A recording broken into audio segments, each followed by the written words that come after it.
Chapter 1. Boy meets girl in candy store.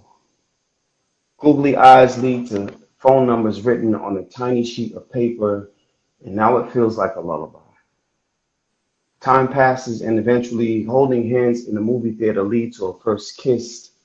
And I would like to think of this as the beginning of my beginning.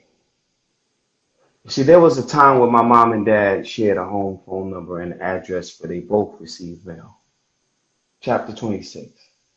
I can't remember the reason why, but dad found a new home and he never asked us for permission.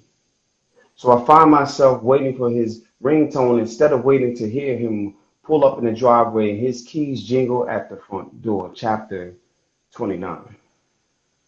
My friends teach me things I thought I would learn from my dad, like how to shave, how to check the fluids in my car, how to turn the faucet on while I'm using the restroom so my mom doesn't hear me taking a piss. I thought he would be the one to teach me these things. Instead, from him, I learned how to run, how to see a finish line, and forgetting everything that I passed along the way. I've always wondered where were you when I needed you. When my friends' mothers turned corner store runs into orgies with young teenagers, I thought this was the very best thing. Chapter 2 through 7. I found safety in the streets. And even though we had to dodge bullets and renegade police, we still found a comfort there, at least until they found me. And their thirst for my DJ equipment made their mouths water. And then those shots rang out.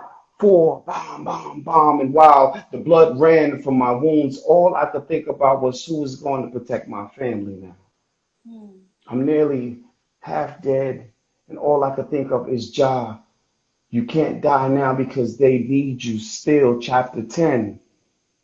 The randomness of country life begins. Adulthood seems like protect and serve her because she is not concerned about what I need. Chapter 16. There's an on the job injury, and I've got this head trauma. And Ken Harris happens to be the worst attorney Charlotte has ever known, but there's open mic now. And I can tell my story from the other end of this mic, but I'm still afraid and not ready yet. Let me help some other folks first. Chapter 0.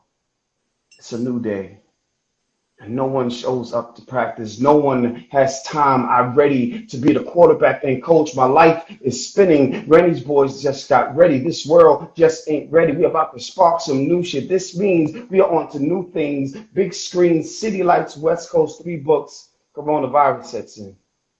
Lockdown finds us behind closed doors, shows canceled, depression calling me by my first name, Southern Fried canceled, but IG open mic starts.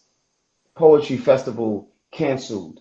Someone better have my money, can't do workshops, can't have parties, still can't trust this government. Cousin just died, 2 friends fighting for corona. Coronavirus is a bitch. People are fighting over toilet paper and hand sanitizer in the world. Seems to be going crazy. Military about to shut things down.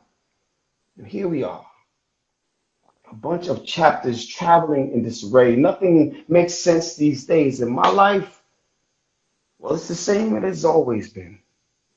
The opposite of a train wreck, and somehow I still love this shit.